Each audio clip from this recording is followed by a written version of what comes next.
Hello and welcome back to the channel. Today, we're exploring another powerful psychological tendency from Charlie Munger's Poor Charlie's Almanack, the excessive self-regard tendency, also known as ego bias. This is the tendency for people to overestimate their own abilities, intelligence, and judgment while underestimating risks, failures, or the role of luck in their success. Ego bias is one of the most deeply ingrained cognitive distortions. It affects everything from investing and business decisions to personal relationships and leadership. It makes people believe they are smarter than they really are, leading to costly mistakes, missed opportunities, and in extreme cases, complete downfall. But why does this happen? The human brain is wired for self-preservation. Evolution has rewarded confidence because it helps with survival, leadership, and decision-making. However, in a modern world filled with complex financial systems, business strategies, and rapidly changing industries, overconfidence can be dangerous. It blinds people to reality, makes them dismiss criticism, and encourages them to take unnecessary risks. One of the most famous examples of ego bias is the downfall of Enron. The company was once considered one of the most innovative energy firms in the world, with its executives hailed as financial geniuses. But behind the scenes, their excessive self-regard led them to believe they were untouchable. Instead of recognizing risks, they manipulated accounting records, engaged in fraud, and dismissed any warnings that their business was unsustainable. When the truth came out, Enron collapsed in one of the biggest corporate scandals in history.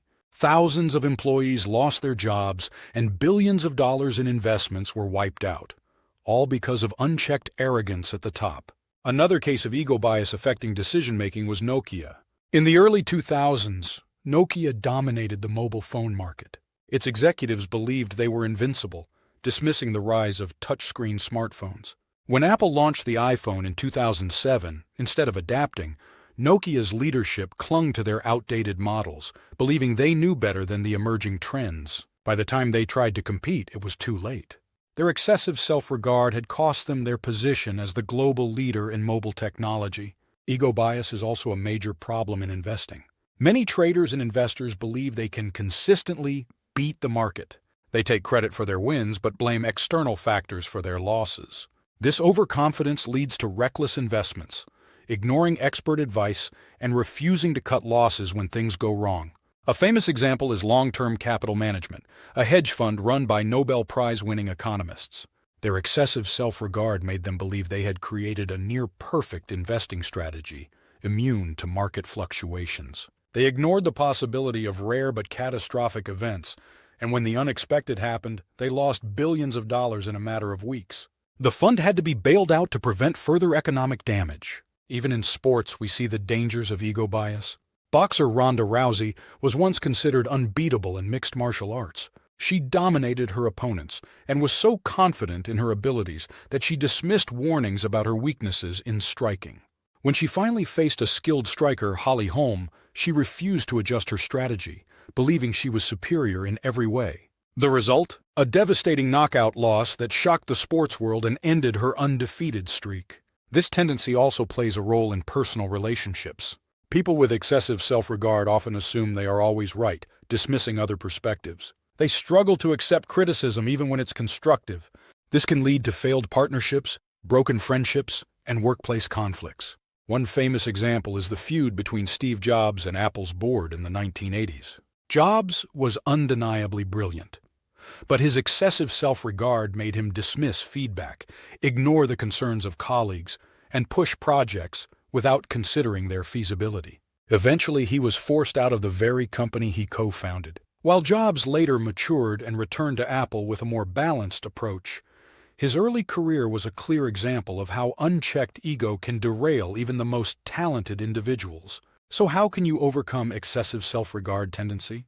The first step is self-awareness. Recognizing that you are not immune to bias allows you to question your own assumptions and seek out different perspectives. Another powerful strategy is surrounding yourself with people who challenge you. If you only listen to those who agree with you, your ego will remain unchecked. The best leaders, investors, and innovators seek out advisors and colleagues who are not afraid to tell them when they're wrong. Keeping a decision journal is another way to track past mistakes and identify patterns of overconfidence. By writing down the reasoning behind important decisions and reviewing them later, you can see where ego may have clouded your judgment. Finally, practicing humility is key. The greatest minds in history, from Albert Einstein to Warren Buffett, have emphasized the importance of staying curious and never assuming you know everything. Buffett himself once said, "The biggest mistakes in life come from not knowing what you don't know." Excessive self-regard. Tendency is a silent destroyer of success. It convinces people that they are invincible when they are not. It makes them take reckless risks, ignore valuable advice, and dismiss warning signs. But by recognizing this bias and actively working to counteract it, you can make better decisions, avoid costly mistakes, and stay open to learning and growth. If you found this video insightful, don't forget to like, subscribe, and hit the notification bell for more deep dives into cognitive biases, mental models, and decision-making strategies inspired by Charlie Munger and Warren Buffett. Thanks for watching, and until next time.